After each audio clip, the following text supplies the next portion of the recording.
Hi friends, welcome to my channel இயற்கையும் நானும் அப்படின்ற சேனலுக்கு ஏற்றா போல் இப்போ நான் இருக்கிற பிளேஸ் பாருங்கள், ரொம்ப இயற்கையாக இருக்குது.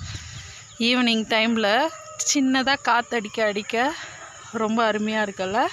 இப்போ நான் இங்கே ஏன் வந்திருக்கேன் அப்படின்னா, எங்களோட அண்ணி வீட்டில் வரலட்சுமி பூஜை பண்ண போகிறாங்க.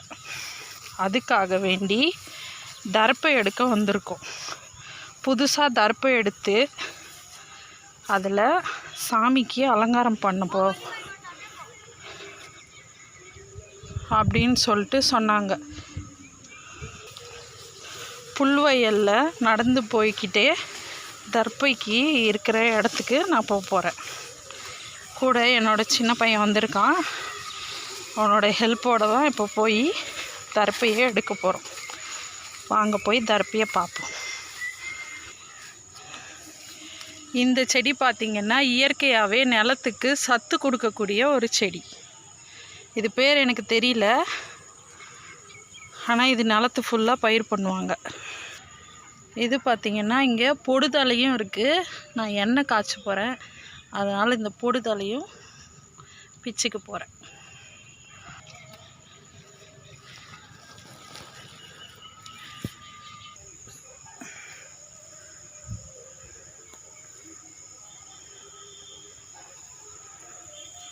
என்ன பேசணும்?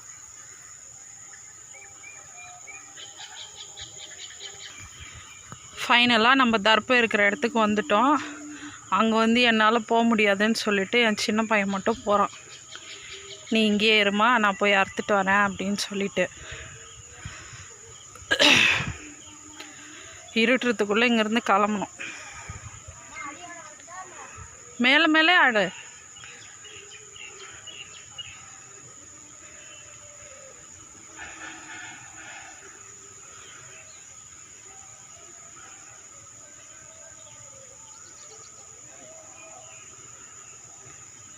நமக்கு அப்படியே சேர்த்து அறுத்துக்கோ, நமக்கும் சேர்த்து அறுத்துன்னு வா.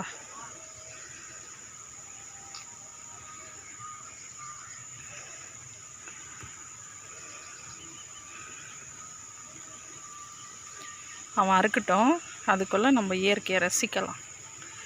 இயற்கையோட போட்டி போட இங்கே யாருக்குமே திறமையும் கிடையாது, தகுதியும் கிடையாது இல்லையா?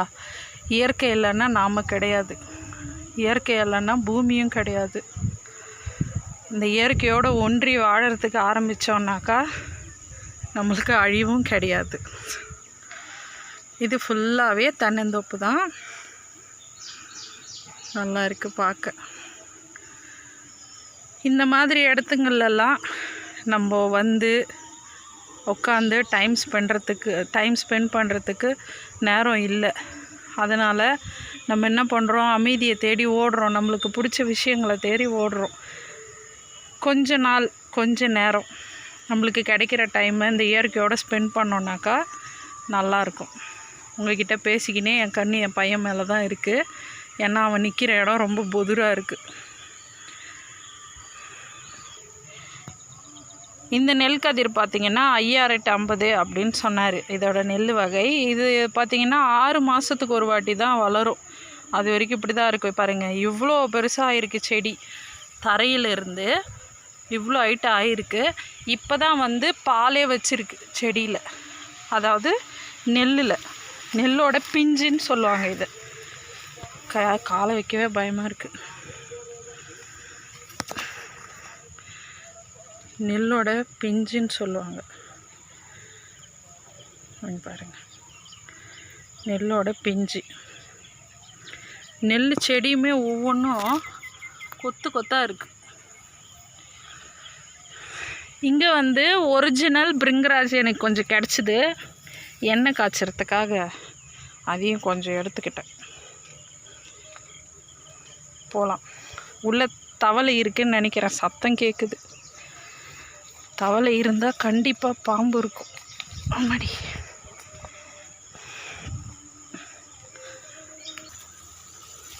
ஃபைனலி நம்ம தர்ப்பையை எடுத்தாச்சு. இந்த அளவுக்கு இருந்தால் போதும். கையில் வச்சுட்டு எடுக்க முடியல. குழந்தைய தனியாக விட்டு நிற்கிறதுக்கு ஒரு மாதிரியாக இருந்தது. அதனால் நானும் கிட்டக்க போயிட்டேன்.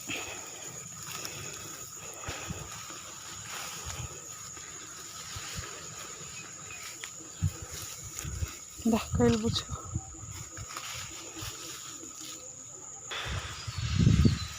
அவ்வளோதான் ஃப்ரெண்ட்ஸ், இந்த விலாகை நான் இதோட முடிச்சுக்கிறேன். இங்கே பாருங்கள், தர்ப்பா அறுத்தது எங்கேயோ இருக்குது.